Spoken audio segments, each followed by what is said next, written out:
హరే కృష్ణ మాతాజీ సంకరజీ. మనం ఎంతో అదృష్టం చేసుకుంటే భాగవతాన్ని ఇలా వర్స్ బై వర్స్ ఇంత డీటెయిల్ గా చెప్పుకోగలుగుతున్నాం. ఈ గంటన్నర 2 గంటలు ఏదైతే భాగవతం వినటంలో, చెప్పుకోవడంలో, చదవటంలో మనం గడుపుతున్నామో దాన్ని మొత్తం భగవంతుడు భక్తి కింద కన్సిడర్ చేస్తాడు.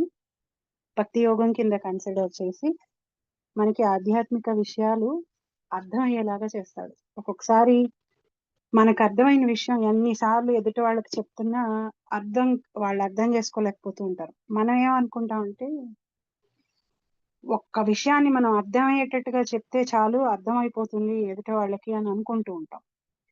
భౌతికమైన విషయాలైతే మేబీ ఒక 15 సార్లు 20 సార్లు ఇంకా డీటెయిల్డ్ గా వాళ్ళ లెవెల్కి వెళ్ళి, మనం ఒక పిహెచ్డి స్టూడెంట్స్ అయితే వాళ్ళ లెవెల్కి వెళ్ళి ఎక్స్ప్లెయిన్ చేస్తే అర్థమవుతాయేమో, కానీ ఆధ్యాత్మిక విషయాలు అలా కాదు.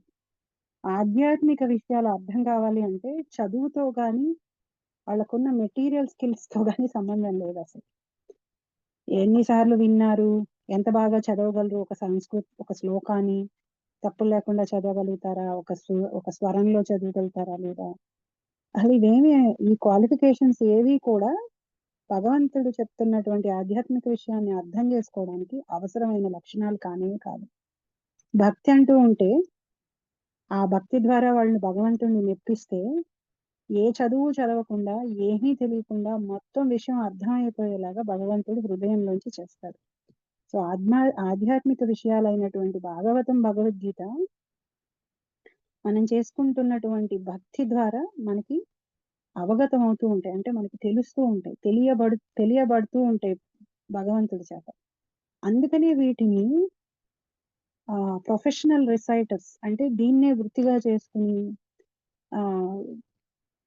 చెప్పే వాళ్ళ దగ్గర నుంచి వినొద్దు అని అంటారు. ఎందుకంటే వాళ్ళకి అది వృత్తి అయిపోవడం వల్ల, ఎప్పుడైతే వృత్తి అయిపోతుందో మరి దాని నుంచి సంపాదన ఉండాలి, కాబట్టి ఆ సంపాదనకు అనుగుణంగా చెప్పడంలో వాళ్ళు ఒక పరంపర ద్వారా అయినా కాకపోయినా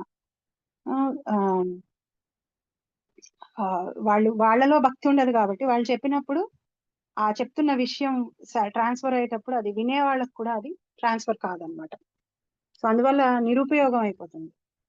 సో అందువల్లనే దీన్ని పరంపరాగతంగా భక్తుల ద్వారానే వినాలి. భగవద్గీతని, భాగవతాన్ని సాధన చేస్తూ పరంపరాగతంగా భక్తుల ద్వారా ఉంటే వాళ్ళ భక్తి ఏదైతే ఉందో భగవంతుడి పట్ల, ఆ భక్తి ఈ సబ్జెక్ట్ మ్యాటర్ ని వాళ్ళకు అర్థమయ్యేటట్టు చేసి వాళ్ళ మాటల్లో పెట్టి వాళ్ళ మాటల ద్వారా మనకు అర్థమయ్యేటట్టుగా చేస్తుంది అనమాట. సో దీని క్వాలిఫికేషన్ పూర్తిగా different, on a different platform. So నేను చదువుకున్నాను, నాకు అర్థమైపోతుంది, నేను చదువుకుంటే చాలు, నేను ఎవరి దగ్గర నుంచి వినక్కర్లేదు అని అనుకోవడానికి, అలా అనుకునే అంత గొప్ప చదువుకున్న వాళ్ళు ఎవ్వరూ లేరు అసలు ఈ ప్రపంచంలో. బ్రహ్మదేవుడు అంతటి వాడే నేను అంత తెలివైన వాడిని కాదంటున్నప్పుడు ఇంకా మనందరం ఏ కోవకొస్తాం? బ్రహ్మదేవుడు కూడా నేను భగవంతుడి దగ్గర నుంచి విని ఈ విషయాన్ని అర్థం చేసుకున్నాను. నారదులు వాళ్ళు నేను బ్రహ్మదేవుడి దగ్గర నుంచి విని ఈ విషయాన్ని అర్థం చేసుకున్నాను. వ్యాసదేవుడు నారదుడి దగ్గర నుంచి విని అర్థం చేసుకున్నాడు. సుఖదేవ గోస్వామి వ్యాసదేవుడి దగ్గర నుంచి విని అర్థం చేసుకున్నాడు. ఇంకా మనం కనుక వినడం అవసరం లేదు, కేవలం చదవడమే ముఖ్యం, నేను చదువుకుని నేను అర్థం చేసుకోగలను అని అనుకుంటుంటే మనకంటే మాయలో ఉన్నటువంటి వాళ్ళు ఇంకెవ్వరూ ఉండరన్నమాట. మనం ఇంకా దురదృష్టవంతులు. ఎందుకంటే అక్కడి వరకు వెళ్ళి గుర్తించలేకపోయాం అనుకోండి, మళ్ళీ అక్కడికి వెళ్ళం కదా ఒక్కొక్కసారి. సపోజ్ ఇప్పుడు మీరు ఏదైనా ఒక వస్తువు గురించి వెతుకుతున్నారనుకోండి, ఇంట్లో ఒక చోట వెతికేశారు మీరు, మీకు ఆ వస్తువు గురించి సరైన అవగాహన లేదు, ఆ ప్లేస్ అంతా మీరు ఎతికేశారు. మీరు ఎన్నిసార్లు అడిగినా ఎవరైనా ఏం చెప్తారు? నేను ఆల్రెడీ అక్కడ ఎతికేసా, మళ్ళీ అక్కడికి వెళ్ళరు మీరు.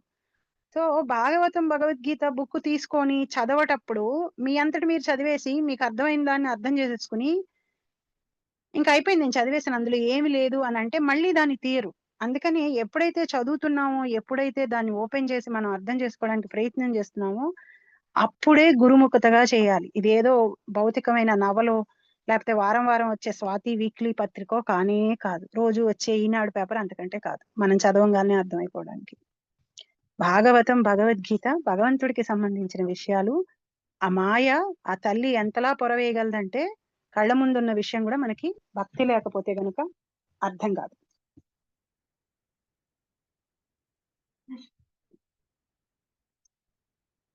సో అందువల్ల భక్తి చాలా ముఖ్యం. శ్రద్ధగా వినడం ఇంకా ముఖ్యం. శ్రద్ధగా దీన్ని ఒక యజ్ఞం లాగా, ఒక తపస్సు లాగా చేయడం ఇంకా ముఖ్యం.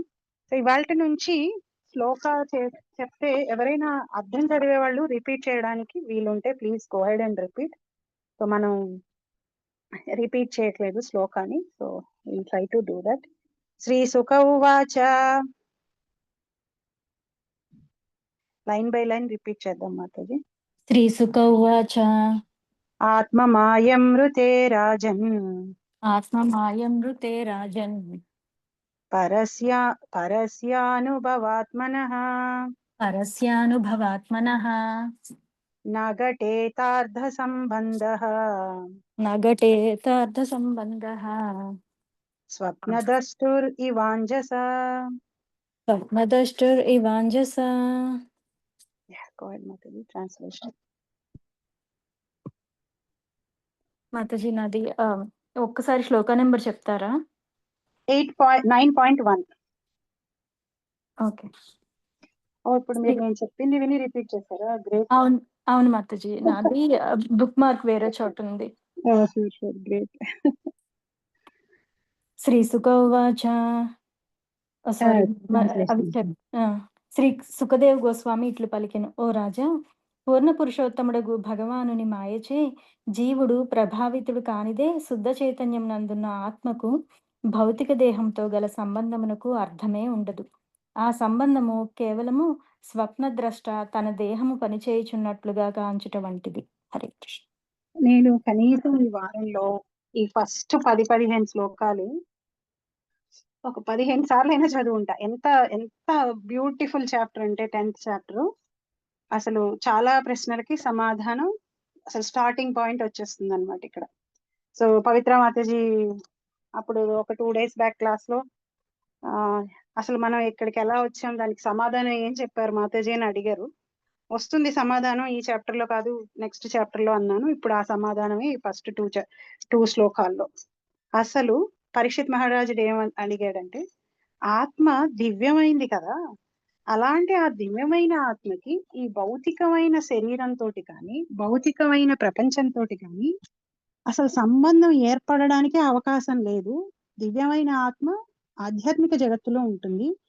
అలాంటి ఆ దివ్యమైన ఆత్మ అంటే ఎలా, ఎంత ఆశ్చర్యకరంగా అడిగాడంటే, ఇప్పుడు ఒక రాజు కొడుకు మురిక్కాలో దగ్గర ఉన్న పూరి గుడిసెలో ఉంటే అది ఎలా ఉన్నా అసలు అలాంటి అవకాశమే లేదు కదా రాజు కొడుకుకి.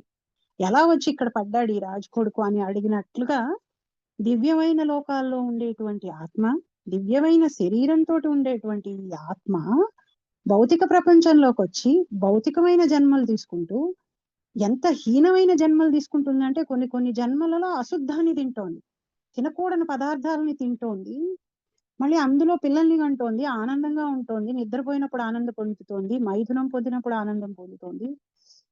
ఇది ఎందుకు ఇట్లా జరిగింది అనే పరీక్షిత్ మహారాజు యొక్క ప్రశ్నకి ఇక్కడ, ఓ రాజా, పూర్ణ పురుషోత్తముడగు శ్రీకృష్ణ భగవానుని మాయచే జీవుడు ప్రభావితుడు కానిదే శుద్ధ చైతన్యమునందున్న ఆత్మకు భౌతిక దేహంతో గల సంబంధము అర్థమే ఉండదు. సో దానికి ఆన్సర్ ఏమనిపిస్తున్నాడంటే, అది భగవంతుడి మాయ చేత చేయబడింది కాబట్టి అయ్యింది. లేకపోతే ఆత్మకి స్వతహాగా ఈ భౌతికమైన శరీరాలు తీసుకొని భౌతికమైన ప్రపంచంలోకి వచ్చే నేచర్ కూడా లేదు. అది భగవంతుడి యొక్క ఆత్మ మాయ, అంటే తన యొక్క మాయ, తనదైనటువంటిది. సో ఇప్పుడు మాయ వేరు, భగవంతుడు వేరు. మాయ భగవంతుడికి శత్రువు, ఆపోజిట్ సైడ్ లో ఉంది అని అనుకోవడానికి లేకుండా ఇక్కడ సుఖదేవ్ గోస్వామి ఏం చెప్తున్నాడంటే, మాయ కూడా ఆయన మాయే. మమ మాయా దురత్యయ, నాదయ్య మాయ, నా శక్తయ్య, నాకు సంబంధించిందయ్యా అంటాడు. సో అమ్మవారు మహామాయ కూడా ఆయనకి సంబంధించిన ఆవిడ.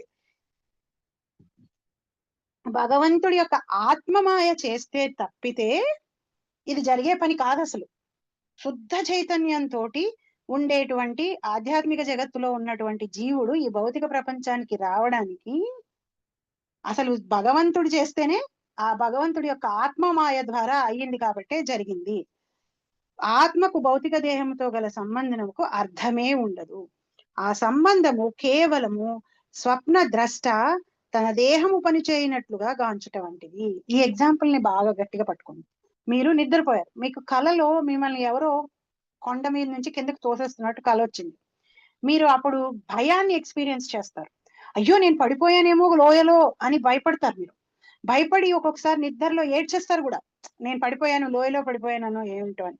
సో ఎప్పుడైనా ఎవరైనా వచ్చి మిమ్మల్ని ఇలా లేపంగానే, ఏంటి ఎందుకు ఏడుస్తున్నావు ఎందుకు ఏడుస్తున్నావు అని లేపంగానే ఒక్కసారి ఓ అమ్మయ్య ఇది కళ, ఇది నిజం కాదనమాట అయితే అని ఎలా అయితే ఆ అంత ఒక క్షణం ముందు పడిన భయం అంతా పోతుందో, అలాగే ఆత్మ నిజానికి దివ్యమైనది ఈ భౌతికమైన శరీరాలన్నిటినీ తీసుకుని నేను చచ్చిపోతున్నానేమో, నేను మళ్ళీ పుడతాను, నాకు రోగం వచ్చేస్తుంది, నేను ముసలివాడిని అయిపోతున్నాను అని భయపడుతూ ఉంటుంది. ఎప్పుడైతే ఆత్మ కలలోంచి బయటకు వస్తుందో, అజ్ఞానంలోంచి బయటకు వచ్చి నేను నిజానికి ఆత్మని, నేను ఈ భౌతిక శరీరాన్ని కాదు అనే ఒక అవగాహన ఆత్మకు వచ్చేస్తుందో వెంటనే ఆ భయం పోతుంది. దేని గురించి ఆత్మ అసలు భయపడ్డు. ఓ నేను అసలు ఈ లోకానికే సంబంధించిన వాడిని కాదు అనే విషయాన్ని ఎప్పుడైతే తెలిసేసుకుంటుందో ఆత్మ ఇంకా భయపడదు. దీన్ని ఎలా అర్థం చేసుకోవాలంటే, కలలో ఉన్నప్పుడు తను పడుకుని ఉన్న శరీరానికి ఏమీ అవడం లేదు నిజానికి. అసలు కలలో ఉన్న శరీరానికి జరుగుతున్నాయి విషయాలన్నీ. కలలో ఉన్న శరీరం కొండ మీద నుంచి పడిపోతున్నట్టుగా ఉంటోంది, కానీ అయ్యో నేనే పడిపోతున్నానేమో అని మనం భయపడి ఏడ్చినట్టుగా ఆత్మ ఏ శరీరాన్ని అయితే తీసుకుంటుందో ఆ శరీరాన్ని తానే అనుకుని, అయ్య బాబాయ్ నేను చచ్చిపోతున్నాను, అయ్య బాబాయ్ నన్ను అనేస్తున్నారు మాటలు, అయ్యో నాకు చావంటే భయం, అయ్యో నా వాళ్ళు చచ్చిపోతున్నారు, అయ్యో వీళ్ళు నా కొడుకు నా కూతురు అని తాపత్రయ పడిపోయి కింద మీద పడిపోతుంది. ఇదంతా పడుకున్నవాడు నిద్రలో తన శరీరానికి జరిగేది చూసి తనకే జరుగుతున్నట్టు భావించినట్టు, ఆత్మ కూడా తన దివ్యమైన శరీరం అయినప్పటికీ ఆ భౌతిక శరీరానికి జరుగుతున్నవన్నీ తనకే జరుగుతున్నాయి అని భావించి భ్రమపడినట్టు అని చెప్పి సుఖదేవ గోస్వామి చెప్తున్నాడు ఈ ఎగ్జాంపుల్. ఇంతకంటే బ్రహ్మాండంగా దీన్ని ఎవ్వరు ఎక్స్ప్లెయిన్ చేయలేరు. జీవుడు భౌతిక దేహము మరియు మనసు నుండి వేరు అయినప్పటికీ ఏ విధముగా తన భౌతిక జీవనము ఆరంభించడని పరీక్ష మహారాజు ప్రశ్నకు పూర్ణముగా సమాధానం వస్తబడింది. శుద్ధాత్మ భౌతిక జీవ భావనకు భిన్నమైనది, కానీ ఆత్మమాయగా పిలుపడు భగవానుని బాహ్య శక్తిచే ప్రభావితమైన కారణమున అది అట్టి భౌతిక భావన యందు తాధ్యాత్మ చెందును. సరే అండి, బానే ఉంది, కలగంటున్నాము మంది శరీరం అని. అసలు మనం ఈ పొజిషన్కి ఎందుకు వచ్చాం అంటే, ఇప్పుడు మీ చేతికి మీ వేలు ఉంది. మీ వేలు ఎందుకు తయారు చేయబడింది? చేతికి సహకరించడానికి, చేయి ద్వారా శరీరానికి సహకరించడానికి వేలు తయారు చేయబడి ఉంది. వేలు మెయిన్ ఫంక్షన్ అదే. వేలు విడిగా మీరు కట్ చేసి పెట్టేశారంటే వేలుకి ఏం ఫంక్షనింగ్ లేదు అసలు. వేలు చెయ్యిలో ఒక భాగం, చెయ్యి శరీరంలో ఒక భాగం. శరీరం సరిగ్గా పనిచేయడం కోసం వేలు తయారు చేయబడింది. సో ఆత్మ తయారీలోనే ఉన్న భాగం, తయారీలోనే ఉన్న ఆత్మని అసలు తయారు చేయబడిందే భగవంతుడికి సేవ చేయడానికి, భగవంతుడితో కలిసి ఉండడానికి. ఆత్మ మ్యానుఫ్యాక్చరింగ్ అక్కడ జరిగింది. అసలు ఆత్మ ఎక్కడో వేరేలాగా ఉండి భగవంతుడు వెళ్ళి యుద్ధం చేసి వాళ్ళందరినీ కైవసం చేసుకుని బానిసలు చేసుకోలేదు. ఆత్మ తయారీయే భగవంతుడికి సేవ చేయడం కోసం తయారైంది. అందువల్ల మ్యానుఫ్యాక్చర్డ్ ఇంట్రెస్ట్ ఏంటి, పర్పస్ ఏంటి ఆత్మకి అంటే భగవంతుడికి సేవ చేయడానికి. అది భగవంతుడికి సేవ చేయడానికి తయారు చేయబడినటువంటి ఆత్మ, దాని యొక్క ఒరిజినల్ పొజిషన్ డిజిగ్నేషన్ అది. ఒరిజినల్ డిజిగ్నేషన్ ఏంటి ఆత్మకి? భగవంతుడి సేవకుడు. కానీ ఆత్మ ఏమంటోంది? నేను చెయ్యను భగవంతుడికి సేవ, నేనే భగవంతుడు అయిపోవాలి. ఎలా అయితే భగవంతుడి భౌతిక ప్రపంచాన్ని కంట్రోల్ చేస్తున్నాడో అట్లా నేను అవ్వాలి అని ఆత్మ, ఆ ఆలోచన ఆత్మకు వచ్చింది. ఎందుకని వచ్చింది? అది కూడా తయారు చేసేటప్పుడే భగవంతుడు ఏం చేశాడంటే ఒక చిన్నపాటి స్వతంత్రాన్ని, ఫ్రీ విల్ ని ఇచ్చాడు ఆత్మకి. అది ఎందుకు ఇచ్చాడు అంటే ఆత్మ ఏం చేయాలో నిర్ణయించుకోవడం కోసం ఇచ్చాడు అనమాట భగవంతుడు. దాన్ని ఏ రోజు ఎక్కడ ఓవర్ రైట్ చేయడు అసలు భగవంతుడు. ఆ చిన్నపాటి ఇండిపెండెన్స్ ని ఇవ్వడం వల్ల ఆత్మ ఏం చేస్తుందంటే నిర్ణయం తీసుకోగలుగుతుంది. ఆ ఇండిపెండెంట్ కూడా ఇవ్వకుండా కంప్లీట్ రోబోస్ లాగా తయారు చేసేసాడు అనుకోండి, మిషన్స్ లాగా, అసలు అప్పుడు మనం సొంతగా ఆలోచించం. కానీ మనకు ఒక చిన్నపాటి ఇండిపెండెన్స్ ని భగవంతుడు ఇచ్చాడు అనమాట. ఇవ్వడం వల్ల ఈ ఆత్మ ఏం చేస్తుందంటే, నేను భగవంతుడికి సేవ చేయను, నేను కూడా భగవంతుడిలాగా తయారవుతాను, నేను కూడా ఈ ప్రకృతి మీద ఆధిపత్యాన్ని సంపాదిస్తాను అని ఆత్మ ఎప్పుడైతే ఆలోచిస్తుందో, ఇప్పుడు మీరు ఎవరింటికన్నా వెళ్ళారనుకోండి, మీకు ఎవరైనా భోజనం పెడుతున్నారనుకోండి, కంచంలో పెట్టి తీసుకొచ్చి మీ ముందు ఇలా విసిరేశారనుకోండి, ఆ కంచం మీకు తినాలనిపించదు అసలు. ఎలా తినబుద్ధి అవుతుంది? మీకు తినబుద్ధి కాదు. లేకపోతే కంచంలో అన్నం పెట్టేసి వాళ్ళు వేరే చోటకి వెళ్ళిపోయారు, అప్పుడు తినబుద్ధి కాదు. మీకు ఆ యాక్షన్స్ నుంచి ఏమని అర్థం అవుతుంది? వీళ్ళకి నాకు అన్నం పెట్టడం ఇష్టం లేదు, వీళ్ళకి అసలు నా మీద ప్రేమ లేదు, అందువల్ల వీళ్ళు నాకు సేవ చేయడం వీళ్ళకి అసలు ఇష్టం లేదు అనేది చాలా ఎవిడెంట్ గా తెలుస్తూ ఉంటుంది మీకు. సో భగవంతుడికి కూడా తనకి సేవ చేయడం ఇష్టం లేని జీవాత్మల చేత సేవ చేయించుకోవడం ఆయనకు అసలు ఇష్టం లేదు. ఎందుకంటే ఆయన డిక్టేటర్ కాదు కాబట్టి. ఎప్పుడైతే జీవాత్మ నేను చెయ్యను భగవంతుడికి సేవ అనే ఆలోచనని తెచ్చుకుంటుందో, ఆ క్షణం ఏం చేసేస్తాడంటే ఆయన ఆ జీవాత్మని తన అండర్లోంచి తీసేసి ఆయన యొక్క బాహ్య శక్తి అయినటువంటి మహామాయ కంట్రోల్లో ఇచ్చేస్తాడు. తీసుకువెళ్ళిపో. ఎందుకు ఇస్తాడు? మహామాయ ఏం చేస్తుందంటే మనల్ని కంప్లీట్ గా మాయలో పెట్టి, నేనే దేవుణ్ణి, నేనే నా జీవితానికి కర్తని, నా చేతుల్లో ఉంది, నేను కావాలంటే రాజు అయిపోవచ్చు, కావాలంటే మంత్రి అయిపోవచ్చు, నేనే నా జీవితం యొక్క బ్రహ్మని, నేనే నా తలరాసి రాసేసుకుంటున్నాను, నేనే అన్ని చేసుకోగలను, నేనే దేవుణ్ణి, నేనే కింగ్ ని, నేనే కంట్రోలర్ని, నా కోసమే ఈ ప్రపంచంలో ఉన్నవన్నీ అనుభవించడానికి తయారు చేయబడినాయి, నా తర్వాతే ఏదైనా, అందరూ నా మాటే వినాలి, నా పెత్తనమే చెల్లాలి, ఇలాంటి మాయలో పెడుతుంది ఆవిడ. ఇదే కదా కోరుకున్నాడు జీవాత్మ భగవంతుడి దగ్గర ఉన్నప్పుడు. ఆవిడ ఏం చేస్తుంది? అలాంటి మాయలో ఉండేటట్టుగా, అలా ఆలోచించేటట్టుగా చేస్తూ ఉంటుంది. ఏ పరికరాలను ఉపయోగిస్తుంది ఆవిడ? తన దగ్గర ఉన్నటువంటి 3 గుణాలని ఉపయోగిస్తుంది. సత్వ రజోస్తమో గుణాలని ఉపయోగించి వాళ్ళ మీద మాయ జల్లుతూ ఇన్ఫ్లుయెన్స్ చేస్తూ ఉంటుంది అనమాట. ఆవిడ ఇన్ఫ్లుయెన్స్ చేసి జీవాత్మ ఎంత కాలం అయితే భగవంతుడి దగ్గరికి వెళ్ళాలనుకోడో, ఎంత కాలం అయితే ఆధ్యాత్మిక భౌతిక జీవితంలో ఎంజాయ్ చేయాలనుకుంటాడో, అంతకాలం ఆ జీవాత్మ మీద ఆ మాయ యొక్క ఇన్ఫ్లుయెన్స్ ఉంటూనే ఉంటుంది. బయటికి రాలేదు. ఎంతలా ఉంటుందంటే రకరకాల కోరికలు పెట్టుకుంటూ ఉంటాడు జీవాత్మ. నేను మాంసం తినాలి అని అనుకోగానే, సరే నువ్వు పులివై పుట్టు, నేను అశుద్ధం తినాలి, పందివై పుట్టు. అలా ఏ కోరిక కోరుకుంటున్నారో ఆ శరీరాలని ఆవిడ మ్యానుఫ్యాక్చర్ చేసి ఇస్తూ ఉంటుంది వాళ్ళకి. ఆ కోరికలను అనుసరించి వాళ్ళు ఆ శరీరాలు తీసుకుని ఎంజాయ్ చేసి సుఖపడుతున్నాం అని అనుకుంటారు వాళ్ళు. నిజానికి సుఖం ఎక్కడ ఉంటుంది ఆత్మకి అంటే, భగవంతుడితో ఉన్నప్పుడే నిజానికి సుఖం ఉంటుంది ఆత్మకి. ఎందుకని? వేలు ఎప్పుడు ఫంక్షనల్ గా హెల్దీగా ఉంటుంది? చేతికి అతుక్కుని ఉండి శరీరానితోటి ఉన్నప్పుడే వేలు ఉంటుంది.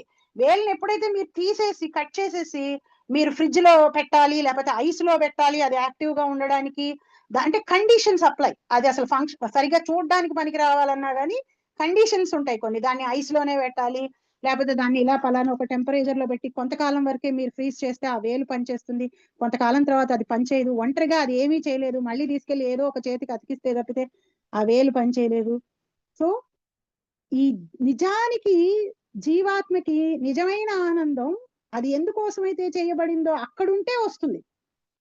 ఎప్పుడైతే అక్కడి నుంచి బయటకు వచ్చేసిందో, ఆనందం పొందాలి అంటే రకరకాల కష్టాలు పడాలి జీవాత్మ.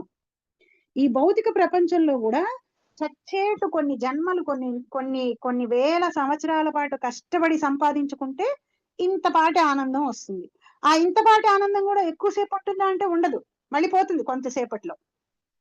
సో ఇంత చిన్నపాటి సుఖం కోసం గొడ్డు చాకిరీ చేస్తూ ఉంటుంది జీవాత్మ రకరకాల శరీరాల్లో.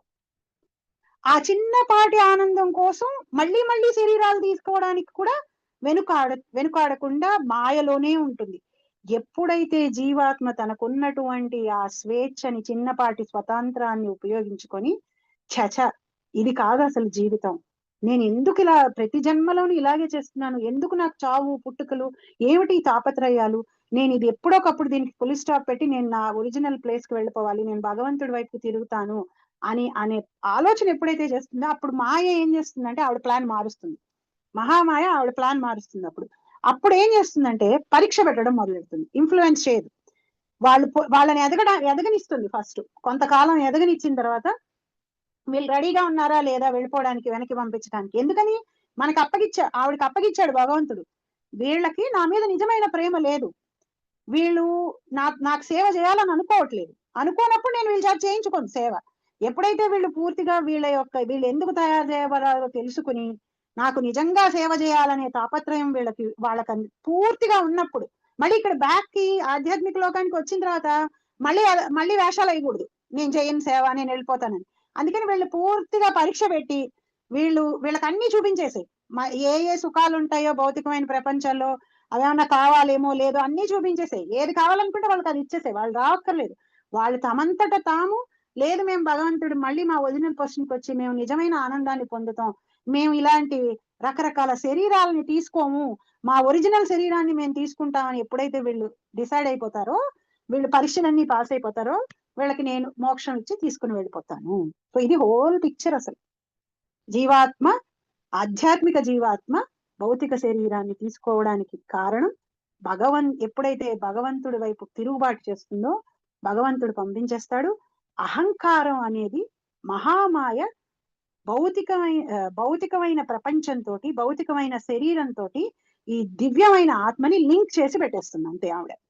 వీళ్ళు మళ్ళీ భగవంతుడిని శుద్ధ ప్రేమతోటి కోరుకునేంత వరకు ఆవిడ కంట్రోల్లోనే ఉంటారు. ఆవిడ కంట్రోల్ నుంచి దాటి వెళ్ళలేరు. ఆవిడ వీళ్ళకి వాళ్ళ కోరికలను అనుసరించి, వాళ్ళ కర్మలను అనుసరించి రకరకాల శరీరాలని, రకరకాల జీవితాలని అవార్డ్ చేస్తూ ఉంటుంది. క్రిస్ప్ గా ఇదే మన అందరి జీవితం. యాక్చువల్లీ రాజు అవనివ్వండి, పేదవాడు అవనివ్వండి, బ్రాహ్మణుడు అవనివ్వండి, శూద్రుడు అవనివ్వండి, ఎవరైనా అవనివ్వండి, క్రిస్ప్ గా భగవంతుడి పాయింట్ ఆఫ్ వ్యూలో మన లైఫ్ ఇది. మనం తిరుగుబాటు చేసాం. మనం భగవంతుడికి సేవకులుగా ఉండాలని అనుకోలేదు, వెనక్కి వచ్చాం. మనం వెంటనే మహామాయ కంట్రోల్లో పెట్టబడ్డాం. సో భగవానుడు ఎందుకై జీవునికి అట్టి చైతన్యము మరియు మరుపును, ఈ ఫస్ట్ ఈ చాప్టర్ లోని పర్పట్స్ అన్ని చాలా ఇంపార్టెంట్ అండి. ఎందుకంటే ఈ బేసిక్ ఈ క్వశ్చన్ చాలా మందికి వస్తుంది కాబట్టి. సో నేను అందుకని క్విక్ గా చదివి, నేను ఆల్రెడీ పర్పట్ లో ఉన్న విషయాలన్నిటి గురించి మాట్లాడాను, బట్ మళ్ళీ నేను చదువుతాను.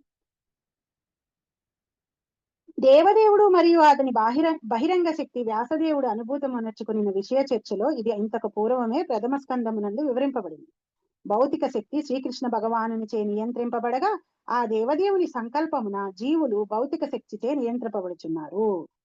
భగవంతుడు చెప్పడం వల్ల మహామాయ జీవుల యొక్క కంట్రోల్ తను తీసుకుంటుంది.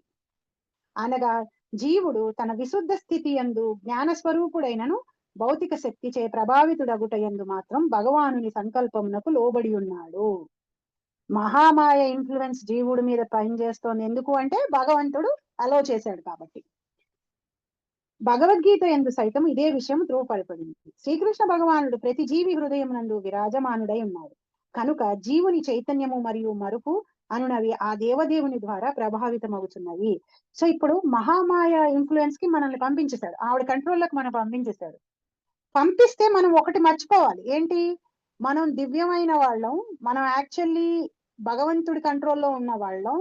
మనం అసలు ఈ చెత్త శరీరాలు తీసుకోవాల్సిన అవసరం మనకి లేదు, ఈ భౌతిక శరీరాలు తీసుకోవాల్సిన శరీరం మనకు అవసరమే లేదు అనే విషయం. ఈ శరీరాన్ని మనం తీసుకొని ఎంజాయ్ చేస్తున్నామే. పంది కూడా ఎంజాయ్ చేస్తోంది, అశుద్ధంలో ఉండేటువంటి పురుగులు కూడా ఎంజాయ్ చేస్తున్నాయి, చీమలు ఎంజాయ్ చేస్తున్నాయి, అన్ని ఆ శరీరాన్ని ఎంజాయ్ చేస్తున్నాయి. మరి అలా ఎంజాయ్ చేయాలంటే ఏముండాలి అంటే మనం ఫస్ట్ ఆత్మ అనే విషయం మర్చిపోవాలి. మర్చిపోయినప్పుడే కదా నేను ఈ శరీరం అనే భావన మనకి ఎక్కువైపోతుంది.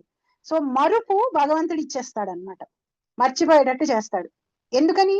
మనం ఆత్మగా ఉంటే భగవంతుడికి సేవ చేయాలి. ఆత్మ యొక్క మ్యానుఫ్యాక్చరింగే అందుకు జరిగింది. సో మనం సేవ చేయాలనుకోవట్లేదు కాబట్టి సరే అయితే నువ్వు మర్చిపో ఆత్మని. సో ఎప్పుడైతే మనం ఆత్మని మర్చిపోతామో ఏ శరీరం తీసుకుంటామో ఆ శరీరం అని తీవ్రమైన భావనలో ఉంటాం. ఇప్పుడు కొన్ని 20 ఏళ్ల నుంచి 30 ఏళ్ల నుంచి నువ్వు ఆత్మ అని మనం వింటున్నా దాన్ని ప్రాక్టీస్ లో పెట్టేటప్పటికి మనకి కష్టమైపోతుంది. మనకు అర్థం కావట్లేదు ఎలా ప్రాక్టీస్ లో పెట్టాలి దీన్ని ఎలా ఆలోచించాలి అనే విషయం మనకు అర్థం కావట్లేదు. ఈ రోజుకి మనకి అయిన వాళ్ళు ఎవరైనా పోతే దుఃఖం ముంచుకొచ్చేస్తుంది, మనకి ఏదైనా కష్టం వచ్చే దుఃఖం ముందుకు వచ్చేస్తుంది, శరీరానికి ఏదైనా అయితే మనం బెంబేలెత్తిపోతూ ఉంటాం. ఇంకా మనం శరీరం అనే భావనలోనే ఉన్నాం, ఇంకా అది రియలైజేషన్ కి రాలేదు. మళ్ళీ మనం శరీరం కాదు ఆత్మ అనే రియలైజేషన్ కి వచ్చేటట్టు జరగాలి అంటే ఎవరైతే మనం మర్చిపోయేటట్టు చేశాడో ఆయనే మనకు గుర్తొచ్చేటట్టు చేయాలి. భగవంతుడే మళ్ళీ మనం ఆత్మ అనే విషయం గుర్తొచ్చేటట్టు చేయాలి. ఆయన ఎప్పుడు చేస్తాడు? ఎప్పుడైతే మనం రెడీగా ఉన్నామో ఆయనకి సేవ చేయడానికి, అప్పుడు వెంటనే మనకి మరుపుని తీసేసి మనకి ఆ జ్ఞాపకాన్ని ఇచ్చేసి మనం ఆత్మ అనే విషయం మనకి అవగతం అయిపోయేటట్టుగా మన ఒరిజినల్ పొజిషన్ మనకి తెలిసి వచ్చేటట్టుగా చేస్తాడు. ఆయన అలా చెయ్యాలి అంటే ఆయన్ని మనం మన భక్తితో మెప్పించాలి, మనం చూపించాలి, మనం ఆ డిజైర్ చూపించాలి. నేను వచ్చేస్తాను స్వామి నీ దగ్గరికి అనే డిజైర్ ని మనం ఖచ్చితంగా మనం తీవ్రంగా చూపిస్తే ఆయన వెంటనే మనకు ఆ గుర్తు వచ్చేటట్టు చేస్తాడు. కానీ మనం ఏ డిజైర్స్ చూపిస్తున్నాం, నేను దీన్ని అనుభవించాలి, దాన్ని అనుభవించాలి, స్వర్గానికి వెళ్ళి ఇంకోటి అనుభవించాలి, లేకపోతే ఇంకో లోకంకి వెళ్ళి ఇంకోకి అనుభవించాలి అనే డిజైర్ ని మనం చూపిస్తున్నాం కాబట్టి, ఓ నువ్వు ఇది అనుభవించాలనుకుంటున్నావా, సరే అయితే అంత ఈజీగా నువ్వు అనంగానే అనుభవించలేవు, ఇన్ని పుణ్యకర్మలు చేయాలి, చెయ్యి అప్పుడు నీకు ఇస్తానంటాడు. So conditions apply. భౌతికమైన ప్రపంచంలో ఏదైనా అనుభవించాలంటే కండిషన్స్ అప్లై, డైరెక్ట్ గా ఇవ్వబడదు. ప్రతి ఒక్కళ్ళు అవ్వాలనుకుంటారుగా, మరి ప్రతి ఒక్కళ్ళకి డబ్బులు కావాలనుకుంటారు, ప్రతి ఒక్కళ్ళు లక్షాధికారులు అవ్వాలనుకుంటారు, ప్రతి ఒక్కళ్ళు అందంగా ఉండాలనుకుంటారు, ప్రతి ఒక్కళ్ళు ఆరోగ్యంగా ఉంటారు అనుకుంటారు. ఎవరు అనుకోరు చెప్పండి? ఎవరైనా అనుకుంటారు అలాగా. ఎంతున్నా ఇంకా కావాలని అనుకుంటారు, మరి రావట్లేదు. Because conditions apply. భౌతికమైన ప్రపంచంలో కండిషన్స్ అప్లై. నువ్వు చేసుకున్నావా, నువ్వు క్వాలిఫై అయ్యావా, నువ్వు అంత పుణ్యం చేసుకున్నావా నీకు వస్తుంది, నువ్వు మధ్యలో పాపాలు చేసుకున్నావా డైవర్ట్ అయిపోతావు. సో అలా అడగంగానే ఇవ్వబడదు ఏది. Where there is a will there is a way. మనం అనుకోగానే అయిపోదు, అనుకున్న దానికి సబ్స్టిట్యూషన్ గా ఆ ఎఫర్ట్ కూడా ఉండాలి. లేకపోతే ప్రతి ఒక్కళ్ళు అనుకుంటాం కూర్చొని, అనుకోవడానికి ఏముంది, పైసా ఖర్చుందా, సోఫాలో కూర్చొని 100 అనుకుంటాం, అనుకోగానే అయిపోతుందా, దానికి తగ్గట్టుగా యాక్షన్స్ కూడా ఉండాలి. సో ఎవరైతే మనం ఆత్మ అనే విషయాన్ని మర్చిపోయేటట్టు చేశాడో ఆయనే మనం ఆత్మ అనే విషయాన్ని గుర్తొచ్చేటట్టుగా చేస్తాడు. ఎప్పుడు చేస్తాడు? మనకి ఆ కోరిక ఉన్నప్పుడు. నేను నీకు సేవ చేస్తాను, నాకు ఇంకా నువ్వు తప్పితే ఎవరు అక్కర్లేదు, నాకు అర్థమైపోయింది ఇవన్నీ అశాశ్వతమైన సంబంధాలని, నాకు నువ్వే కావాలి, నాకున్న ప్రతి నిమిషాన్ని ప్రతి సెకండ్ని నీకే ఇస్తాను, నీ గురించే ఉంటాను, నీ కోసమే చేస్తానని చెప్పే భక్తుల్ని తీసుకుని వెళ్ళిపోతాడు. త్యాగరాజు వెళ్ళిపోయాడు, రామదాసు వెళ్ళిపోయాడంటే వాళ్ళు అదే చేశారు. నువ్వు తప్పదా మాకు అక్కర్లేదయ్యా, వేరే ఏమీ వద్దు మాకు అన్నారు కాబట్టి వెళ్ళిపోయారు. సో అలా మనం కంట్రోల్ స్టిల్ ఎవరి దగ్గర ఉంది? మన చేతుల్లోనే ఉంది. మన కోరికల్ని మేనేజ్ చేసుకోవడం, డిజైర్ మేనేజ్మెంట్ ఆత్మకి తెలిస్తే జీవితం బాగుపడిపోతుంది. ఆత్మ ఎందుకు లోయల్లో పడిపోతుంది అంటే డిజైర్ మేనేజ్మెంట్ లేదు. దేన్ని కోరుకోవాలో, దేన్ని కోరుకోకూడదో, దేనికోసం తాపత్రయపడాలో, దేనికోసం తాపత్రయపడకూడదో ఆత్మకి తెలియట్లేదు అసలు. తుచ్చమైన భౌతిక విషయాల గురించి తాపత్రయపడుతూ నీచ జన్మల్లోకి వెళ్ళిపోతుంది ఆత్మ. మనం అది ఏమనుకుంటున్నాం? దాన్ని అడ్వాన్స్మెంట్ అనుకుంటున్నాం. ఏ జంతువునైనా చంపి తినగలగడం అడ్వాన్స్మెంట్ అనుకుంటున్నాం, మనం గొప్పతనం అనుకుంటున్నాం, అరిగించుకోవడం. మనం రాక్షసులు అవుతున్నాం అనే సంగతి అసలు అర్థం చేసుకోవట్లా. రాక్షస శరీరాన్ని తెచ్చుకుంటాం అనే విషయాన్ని మనకు అర్థం అవట్లా అసలు. మనం దాన్ని ప్రోగ్రెస్ అనుకుంటున్నాం, ఐశ్వర్యం అనుకుంటున్నాం, నేను ఏదైనా తినగలను, నాకు ఎంత డబ్బు ఉందో అని. అమాయకులం మనం, అసలు తెలియట్లా ఎలాంటి మాయలో ఉన్నాము మనం. భగవానుడు ఎందులకై జీవుని అట్టి చైతన్యమును మరియు మరుపునకు గురి చేయడనేది తదుపరి ప్రశ్న ఇక వెంటనే తలెత్తగలదు. ఎందుకు చేస్తున్నాడు ఆయన? ఎందుకు మర్చిపోయేటట్టు చేస్తున్నాడు ఆత్మని? దానికి సమాధానం ఏమనగా, భగవదంశగా ప్రతి జీవుడు శుద్ధ చైతన్యమునందే నిలిచి ఉండి సహజ స్థితి దృష్ట్యా తన ప్రేమమయ సేవ యందు నియుక్తుడు కావాలని భగవానుడు కోరుకున్నాడు. భగవంతుడు అసలు నేను నిన్ను మ్యానుఫ్యాక్చర్ చేసిందే నాకు సేవ చేయటం కోసం, నాకు నువ్వు ఎప్పుడు నా దగ్గర ఉండటమే ఇష్టం, దివ్యమైన శరీరంతో చావు పుట్టుకలు లేకుండా, రోగం లేకుండా, పిచ్చి పిచ్చి శరీరాలు తీసుకోకుండా, కష్టాలు పడకుండా హ్యాపీగా ఉండడం నాకు ఇష్టం నువ్వు. కానీ నువ్వు అది కోరుకోవట్లేదుగా. కానీ జీవుడు పాక్షికంగా స్వతంత్రము అయిన కారణమున భగవానుని సమ్మతింపక ఆ దేవదేవుని వలె స్వతంత్రుడు కాగోర యత్నించవచ్చును. నాకు లిటరల్ గా కళ్ళమ్మ నీళ్ళు వస్తున్నాయి జరుగుతుంటే. ఎంత పిచ్చివాళ్ళం మనం, ఎంత ఎంత ఎంత అమాయకులం. భగవంతుడిని వదిలేసేసి వచ్చేసి ఇక్కడ బతుకుతూ, ఇక్కడ అచీవ్మెంట్స్ ని చూసి ఆనందపడిపోతూ, ఇక్కడ గర్విస్తూ, ఇక్కడ గొప్పగా గొప్ప బతుకు బతికేస్తున్నాం అని ఆనందపడిపోతున్నాము. అసలు ఓ కృష్ణ.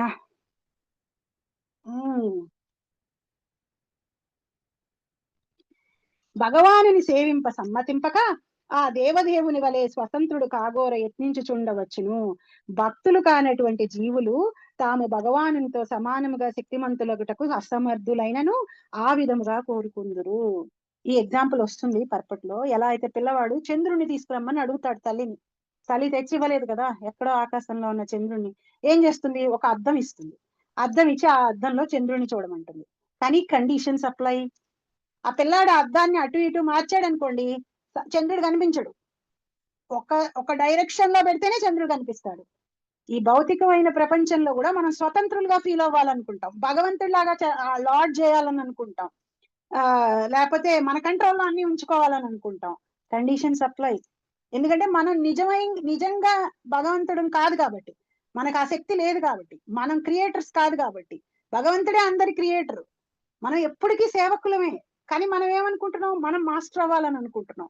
ఎప్పుడైతే మన ఇంటికి వచ్చి మనకి హెల్ప్ చేయడానికి వచ్చే హెల్పరు ఇంట్లో ఉన్న వస్తువులన్నీ మనవి, ఆవిడ వస్తూనే ఇవన్నీ, ఇది నాది, నేను పడుకుంటా ఈ మంచం మీద, ఈ సోఫా నేను పడుకుంటా, ఈ టీవీ నేను చూస్తా, ఇది నేను పట్టుకెళ్తా ఇంటికి అని కొంతకాలం అనేటప్పటికి మనం ఉద్యోగం నుంచి తీసేస్తాం. అమ్మా ఇదంతా నీది కాదమ్మా, నీకు నేను జీతం ఇస్తున్నాను, నువ్వు కొనుక్కో అంటాం కదా. అట్లా ఆ దేవదేవుని సంకల్పముచే మోహితులగుడు. అవసరమగు యోగ్యతలు లేకుండానే ఒకడు రాజుగా నగుట యోచించినట్లు జీవుడు భగవానునిగా కాగోరినప్పుడు తాను రాజనడి స్వప్నస్థితి యందు అతడు ఉంచబడును. అనగా భగవానుడు కాగోరుట జీవుని తొలి పాపమయ సంకల్పమై ఉన్నది. ఈ లైన్ నోట్ చేసుకుని పెట్టుకోవాలి. ప్రభుపాద ఎంత వండర్ఫుల్ గా రాశారంటే, భగవానుడు కాగోరుట జీవుడి ఫస్ట్ సిన్ అన్నమాట. నేను నీలా అవుతా, నేను తయారు చేయబడిందే భగవంతుడి చేత ఆయన సేవ కోసం, నేను నువ్వవుతా అని ఎప్పుడైతే జీవుడు అనుకుంటాడో అక్కడ మొదలైపోయింది ఫస్ట్ పాపం. అందుకని ఏం చేస్తుంది మహామాయ? ఈ ఎలా ఇన్ఫ్లుయెన్స్ చేస్తుందంటే, మనకి ఆ భావన వచ్చేటట్టు చేస్తుంది. నేనే భగవంతుడు, నా చేతుల్లోనే అంతా ఉంది, నా చుట్టూ అంతా తిరగాలి, నేను చెప్పినట్టే అందరూ వినవాలి, నా తర్వాతే ఏదైనా, నాకే గౌరవం ఉండాలి, నాకే పేరు ఉండాలి అని ఒక ఫీలింగ్ ని, కోరికని మనలో పెంచేటట్టు చేస్తుంది ఆ మహామాయ. సో మన ఫస్ట్ పాపం ఎక్కడ మొదలైందంటే అక్కడ మొదలైంది, నేను భగవంతుడిని అవుతా అన్న చోట. జీవుడు అనగా భగవానుడు కాగోలుట జీవుని తొలి పాపమయ సంకల్పమే ఉన్నది. దానికి ఫలితముగా కలిగడి భగవత్ సంకల్పం ఏమనగా, జీవుడు తన వాస్తవ జీవమును మరిచి తాను భగవానుని వలె అయ్యడి మనోకల్పత రాజ్యమును గురించి కలలుగనును. ఎలా అయితే కలలో మనం రాజు అవుతామో, అలా మనం ఈ మాయా ప్రపంచంలో, భౌతిక ప్రపంచంలో మనమే కంట్రోలర్స్ అవుతున్నాం. స్టిల్ మనం ఇక్కడ ఎలా, మన లైఫ్ మన చేతుల్లోనే ఉంది. స్టిల్ ఇక్కడ మనమే కంట్రోలర్స్ లాగా అయ్యేటట్టుగా ఫీల్ అయ్యేటట్టుగా చేస్తుంది అనమాట. చందమామ తనకు తల్లి వసగలవలనని బాలుడు రోధించినప్పుడు ఆ గొడవ పెట్టుచున్న బాలుని చంద్రుని ప్రతిబింబంతో సంతృప్తి పరచుటకు ఆమె బాలునికి దర్పమును వసుగుచుండెను. అదే విధంగా రోధించు భగవత్ సంతానముకు భౌతిక జగమనడే ప్రతిబింబము వసగబడినది. ఎలా అయితే చందమామ యొక్క రిఫ్లెక్షన్ చూడడం కోసం అర్థం ఇచ్చిందో, నేనే కంట్రోలర్ని, నేనే ఎంజాయర్ని, నేనే లార్డ్ని అని అనుకునే జీవాత్మలందరి కోసం భగవంతుడు ఈ భౌతిక ప్రపంచాన్ని తయారు చేసి మహామాయని కంట్రోలర్ గా పెట్టి ఆవిడ వాళ్ళని మాయలో ఉంచేటట్టు చేసి, అలా ఫీల్ అయ్యేటట్టు చేసి పంపించాడు.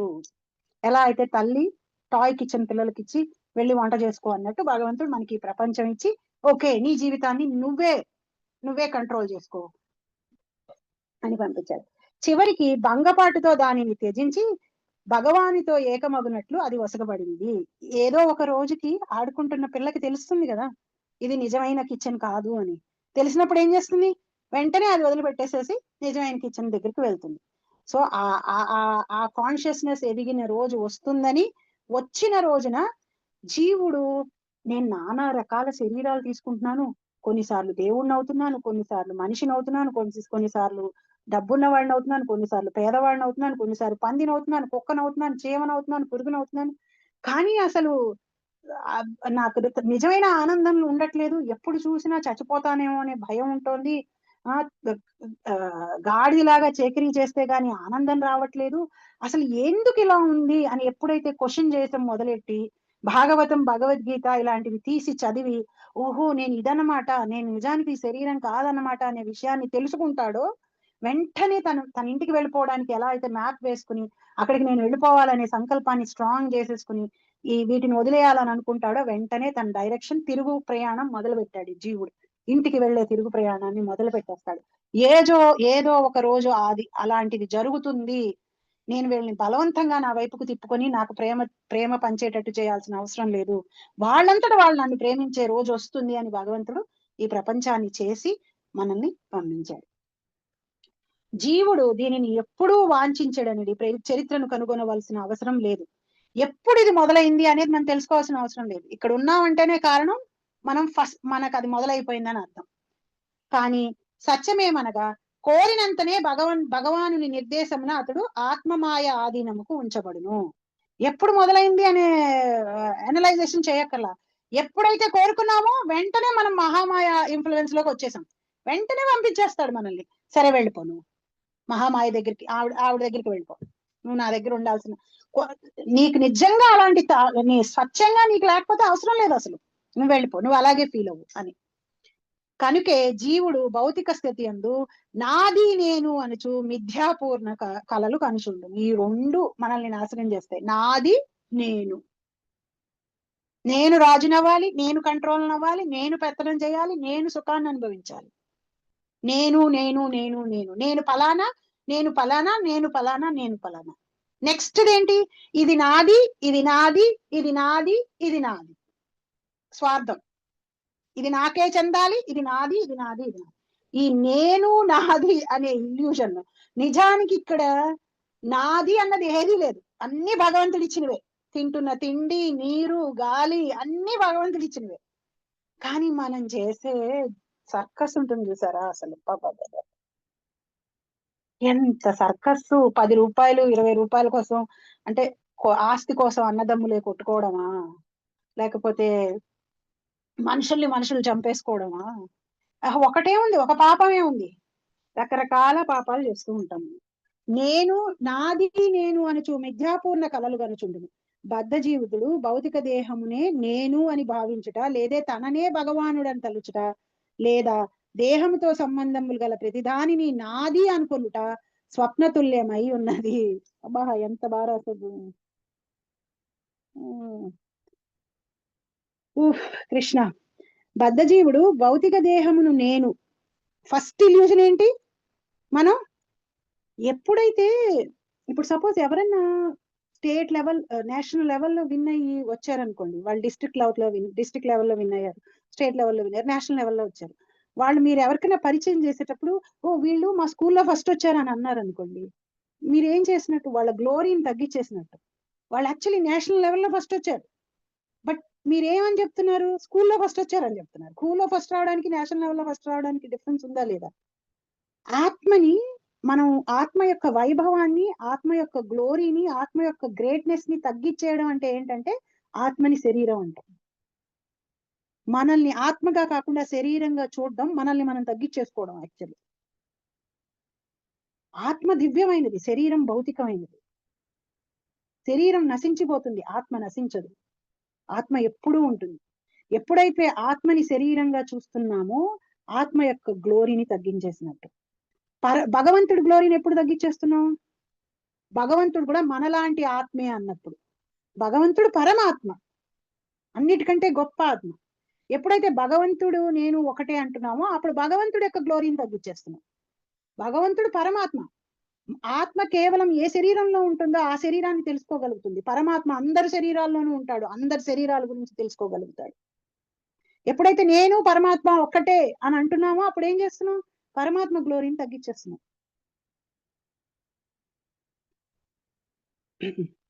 భగవానుడు తలుచుట, లేదా దేహముతో సంబంధం గల ప్రతిదానిని నాది అనుకోట. ఫస్ట్ ఆఫ్ ఆల్ ఆత్మని దేహం అంటమే తప్పు. దాని తర్వాత బిగ్గెస్ట్ మిస్టేక్ ఏం చేస్తూ ఉంటాం? దేహంతో సంబంధం ఉన్న ప్రతిదాన్ని ఏమంటూ ఉంటాం? నా శరీరంతో సంబంధం ఉన్న ప్రతిదాన్ని ఇది నాది, నా ఇల్లు, నా పిల్లలు, నా డబ్బులు, నా బంగారం, నా ఐశ్వర్యం, నా కారు. ఆత్మ అసలు శరీరమే మనం కాదంటున్నాం. మనం ఏం చేస్తున్నాం? శరీరంతో ఉన్న వాటివన్నీ నాది నాది నాది నాది నాది నాది అంటున్నాం. ఓ కృష్ణ. దేహంతో సంబంధం గల ప్రతిదానిని నాది అని అనుకొనుట స్వప్నతుల్యమై ఉన్నది. ఆ విధముగా కేవలము స్వప్నమునందే జన్మ జన్మలుగా ఈ నేను నాది అనేది తప్పుడు భావన కలుగుతున్నది. కొన్ని జన్మల నుంచి ఈ డ్రీమ్ లోనే ఉన్నాం మనం, ఈ ఇల్యూజన్ లోనే ఉన్నాం మనం. నేను నాది. దేవతలుగా ఉన్నప్పుడు కూడా నేను దేవతని అన్నాం. తర్వాత దేవతతో ఉన్న సంబంధమైనవన్నీ నావి అన్నాం. పందిగా ఉన్నప్పుడు నేను పందిని అన్నాం. పందితో ఉన్న సంబంధాలన్నీ నావి అన్నాం. నా కొడుకు నా కూతురు అని. కుక్కగా ఉన్నప్పుడు నేను కుక్కని నాకు ఈ నేను నాది మనకి భౌతికమైన శరీరంలో ఏ శరీరం తీసుకున్నా మనకి పోవట్ల. నేను కేవలం స్వప్నమునందే జన్మ జన్మలుగా ఈ నేను నాది అనేది తప్పుడు భావన కలుగుచుండును. పరాధీనమగు భగవదంశగా తన వ్యక్తిత్వము జీవుడు తెలుసుకొనంత వరకు ఇది జన్మ జన్మాంతరములుగా కొనసాగుతూనే ఉండును. ఎప్పుడైతే జీవుడు నేను భగవంతుడి అంశని, నేను భగవంతుడి సేవకుణ్ణి అని తెలుసుకోకుండా ఉన్నంత వరకు ప్రతి జన్మలోనూ ఏ జన్మ అయితే తీసుకుంటాడో, ఏ శరీరం అయితే తీసుకుంటాడో ఆ శరీరాన్ని నేను అనుకుంటుంటాడు. ఆ శరీరానికి సంబంధించిన వస్తువులన్నిటినీ నాది అనుకుంటూ ఉంటాడు. ఎందుకంటే మర్చిపోయాడు కాబట్టి ఆత్మతను అనే విషయాన్ని. ఎందుకు మర్చిపోయాడు అంటే భగవంతుడికి సేవ చేయాలనుకోలేదు కాబట్టి భగవంతుడే మర్చిపోయేటట్టు చేశాడు. కానీ అతని శుద్ధ చైతన్యమునందు అట్టి మిథ్యాపూర్ణ స్వప్నము ఉండబోదు. ఎప్పుడైతే తెలిసేసుకుంటాడో తను ఆత్మ అని వెంటనే గుర్తుకొచ్చేస్తుంది, ఓ నేను భగవంతుడిలో పాటిని, నేను యాక్చువల్లీ భగవంతుడికి సేవకుణ్ణి, వేరే దేనికి సేవకుణ్ణి కాదు అనే విషయాన్ని వెంటనే తెలుసుకుంటాడు. దివ్య ప్రేమ భావంలో ఆ దేవదేవుని నిత్యముగా తాను సేవకుడినని అట్టి శుద్ధ చైతన్య స్థితి అందు జీవుడు మరవకుండును. ఎప్పుడైతే ఆ డిజైర్ వచ్చేస్తుందో నేను భగవంతుడికి సేవ చేయాలి అనేది, దాన్ని స్ట్రాంగ్ గా చూపించేస్తాడు. వెంటనే భగవంతుడు ఏం చేస్తాడు, తన ఆత్మ అనే విషయం గుర్తొచ్చేటట్టు చేస్తాడు. వెంటనే శుద్ధ చైతన్యం వచ్చేస్తుంది, తెలుసుకుంటాడు, వెళ్ళిపోతాడు. సో ఇది ఈ ఫస్ట్ పర్పట్ చాలా ఇంపార్టెంట్. సో అందువల్ల నేను చదివాను, చాలా విషయాలకి ఆన్సర్ దీంట్లో ఉంటుంది కాబట్టి చెప్పాను. సెకండ్, ఇది విన్నారంటే మహామాయ ఆవిడ ఎంత స్మార్ట్, ఎంత ఇంటెలిజెంట్, అసలు ఆవిడ ఎంత గ్రేట్ అని అనిపిస్తుంది మనకి. దుర్గా అంటే మహామాయకు బహురూప ఇవా భాతి మాయయా బహురూపయా రమమానో గుణే sorry Mataji go head. Bahurupa ఇవా భాతి బహురూప ఇవా భాతి మాయయా బహురూపయా మాయయా బహురూపయా రమమానో గుణేశ్వస్య రమమానో గుణేశ్వస్య మమాహం ఇతి మన్యతే. మమాహం ఇతి మన్యతే. మోహగ్రస్తుడగు జీవుడు భగవన్మాయచే ఒసగబడిన బహురూపములందు ఉద్భవించుచుండును. ప్రకృతి గుణములందు రమించినప్పుడు బద్ధజీవుడు నేను నాది అనుచు తప్పుగా ఊహించుచుండును. హరే కృష్ణ. ఏం చేస్తుందంటే మాయ ఆవిడ ఒక్క శరీరాన్ని ఇవ్వదు, ఆవిడ దగ్గర బోల్డ్ శరీరాలు ఉన్నాయి. అంటే మన కోరికలు, నువ్వు ఏది కోరుకుంటే ఆ శరీరాన్ని ఆవిడ ఇవ్వగలదు అనమాట, ఆ కోరిక తీర్చుకోవడానికి. సో ఒక్క శరీరం ఉంటే ఆవిడకి, మన ఒక్క శరీరంలోనే ఎక్కువ కాలం ఉన్నామంటే ఏమన్నా ఎప్పటికో ఒకసారికి మనకి కొంచెం అబ్బే ఏమిటిది అనే ఆలోచన అయినా వస్తుంది. ఆవిడ ఎంత పగడ్బందీగా మనల్ని మాయలో ఉంచగలుగుతుందంటే ఆవిడ దగ్గర బహురూప ఇవా భాతి, బహురూప, ఆవిడ దగ్గర బోల్డ్ రూపాలు ఉన్నాయి, బోల్డ్ మెటీరియల్ ఫార్మ్స్ ఉన్నాయి, బోల్డ్ డ్రెస్సులు ఉన్నాయి. మనం షాపింగ్ చేసుకున్నంత షాపింగ్ చేసుకోవచ్చు, మనం ఎంత కోరుకుంటే అంత షాపింగ్. బహురూప ఇవా భాతి, నువ్వు కోరుకో, నువ్వు ఆ రూపాన్ని ఇచ్చేస్తుందా తల్లి.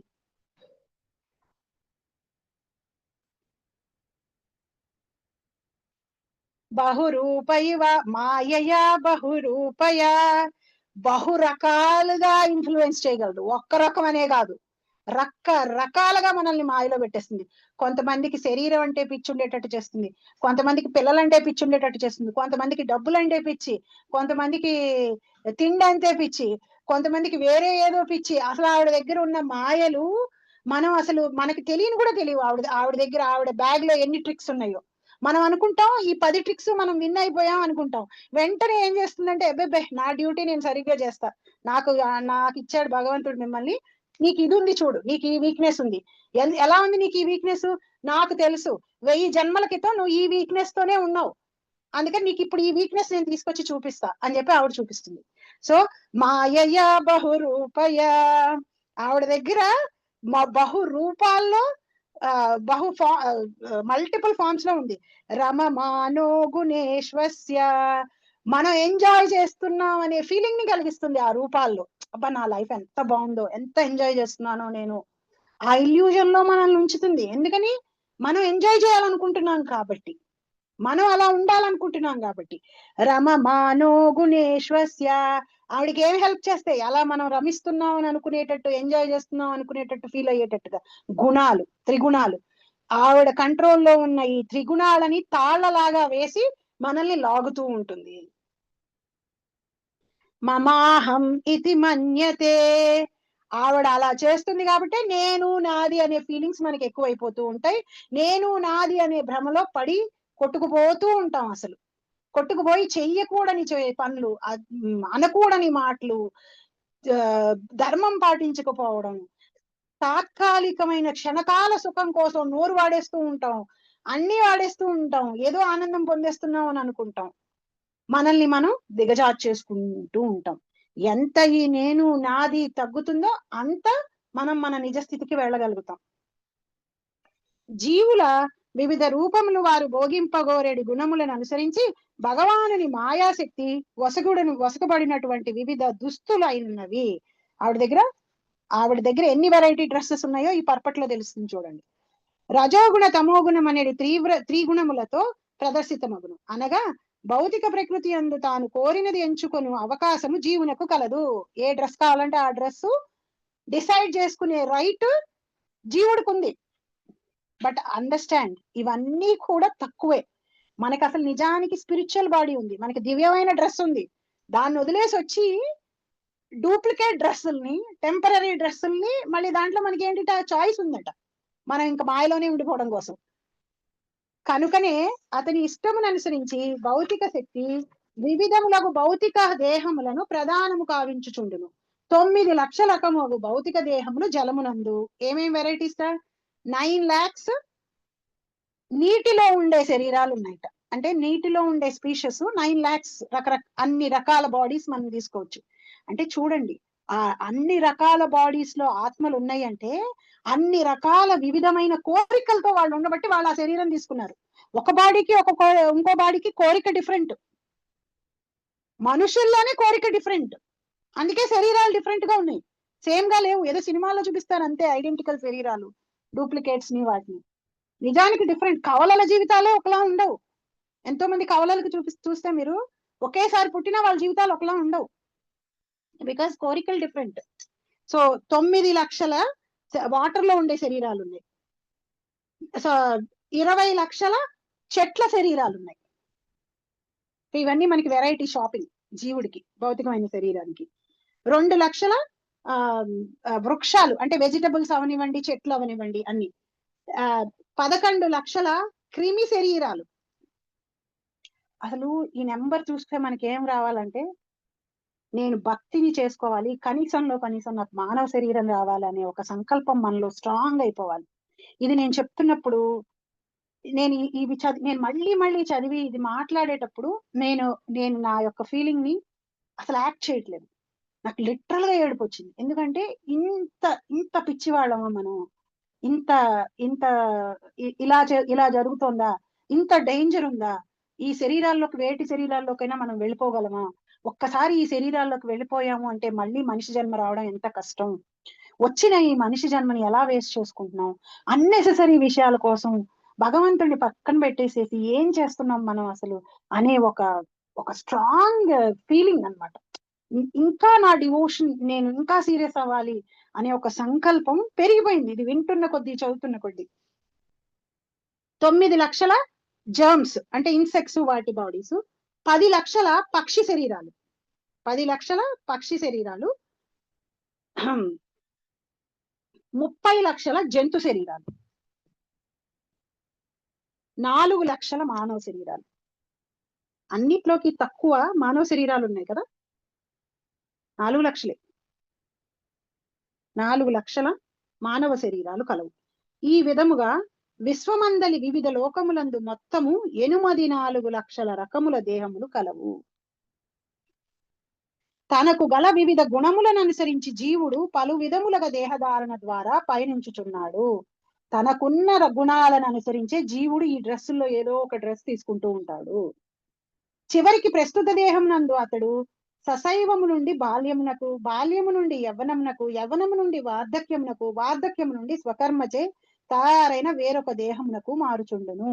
చిన్నప్పుడు బేబీస్ లాగా పుడతాం, బేబీస్ నుంచి యూత్ అవుతాం, యూత్ నుంచి మిడిల్ ఏజ్ వస్తుంది, మిడిల్ ఏజ్ తర్వాత ఓల్డ్ ఏజ్ వస్తుంది, ఓల్డ్ ఏజ్ వచ్చిన తర్వాత శరీరాన్ని వదిలిపెట్టేస్తాం, వదిలిపెట్టేసి ఇంకో శరీరానికి వెళ్ళిపోతాం.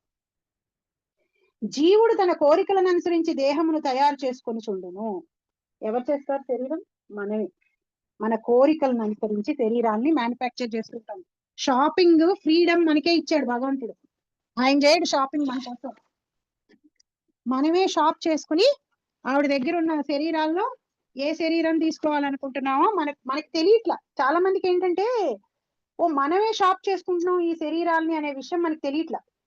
మనకి ఎవరో ఇచ్చారు, మనకి అన్యాయం చేశాడు, నాకెందుకు రాజు శరీరం ఇవ్వలేదు, నాకెందుకు సినిమా యాక్టర్ శరీరం ఇవ్వలేదు, నేనెందుకు అంత అందంగా పుట్టలేదు, నేనెందుకు వాళ్ళ ఇంట్లో పుట్టలేదు, ఐశ్వర్యవంతుల ఇంట్లో, నా బతికి ఇలా అయిపోయింది ఏంటి అని బాధపడుతూ ఉంటాం. ఇక్కడ చాలా క్లియర్ గా ఏం చెప్పేస్తున్నాడు? జీవుడు తన కోరికలను అనుసరించి దేహం తయారు చేసుకుంటాడు. మన కోరికలు. సో కావాల్సింది ఏంటి? మెయిన్ గా ఇందా నేను చెప్పినట్టు డిజైర్ మేనేజ్మెంట్. కోరికల్ని మేనేజ్ చేసుకోవాలి. కళ్ళు వెళ్ళిన చోటకి, ప్రతి చోటకి కోరిక వెళ్ళకూడదు.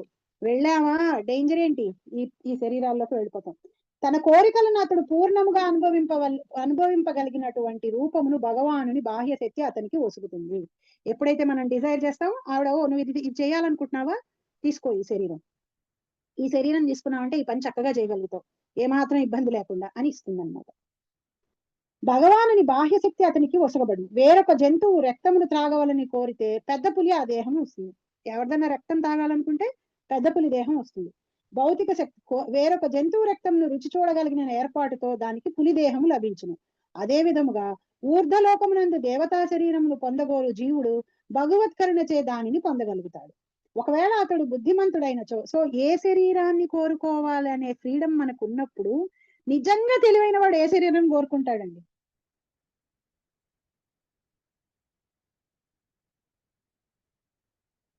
మనిషి శరీరాన్ని కోరుకుంటాడు. ఏమండి? మనిషి శరీరాన్ని కోరుకుంటాడు. ఇంకొంచెం ఆలోచించండి. దివ్యమైన శరీరం. దివ్యమైన శరీరం. మన శరీరాన్ని, మన ఒరిజినల్ శరీరాన్ని కోరుకునే ఫ్రీడమ్ కూడా మనకుంది. ఒకవేళ అతడు బుద్ధిమంతుడైనచో భగవత్ సాంగత్యమును అనుభవించుటకు ఆధ్యాత్మిక దేహమును పొందగోరి దానిని పొందును. ఆధ్యాత్మిక దేహాన్ని కోరుకుంటాం నిజమైన తెలివైన వాళ్ళం అయితే. నా శరీరాన్ని నేను తీసేసుకుంటాను బాబోయ్, ఈ పిచ్చి పిచ్చి శరీరాలన్నీ నాకొద్దు. బట్ మనిషి శరీరం కూడా చాలా దుర్లభమే. మనం ఆధ్యాత్మిక శరీరం పొందడానికి సహాయం చేసేది మనిషి శరీరం మాత్రమే. సో సెకండ్ స్టేజ్ అదే. బట్ కోరిక ఏదో అంటారు చూడండి, ఎయిమ్ హై అని. ఎయిమ్ స్కైకి హై చేస్తే చెట్టుకు వెళ్ళినట్టు ఆధ్యాత్మిక శరీరాన్ని కోరుకుంటానికి ఏం చేశామంటే కనీసంలో కనీసం మానవ శరీరాన్ని పొంది ఏదో ఒక రోజున ఆధ్యాత్మిక శరీరాన్ని. సో ఒకవేళ అతడు బుద్ధిమంతుడైనచో భగవత్ సాంగత్యమును అనుభవించుటకు ఆధ్యాత్మిక దేహమును పొందుగోరి దానిని పొందును. అనగా జీవునికి గల సూక్ష్మగు స్వతంత్రము పూర్ణముగా వినియోగించవచ్చును. ఆ శరీరాన్ని కోరుకునే స్వతంత్రం కూడా జీవుడికి ఉంది. ఈ మాయ చూపించేటువంటి 84 లక్షల శరీరాలని కోరుకోవచ్చు. మాయ కంట్రోల్లో లేనటువంటి భగవంతుడి కంట్రోల్లో ఉన్నటువంటి ఆధ్యాత్మిక శరీరాన్ని కోరుకోవచ్చు జీవుడు.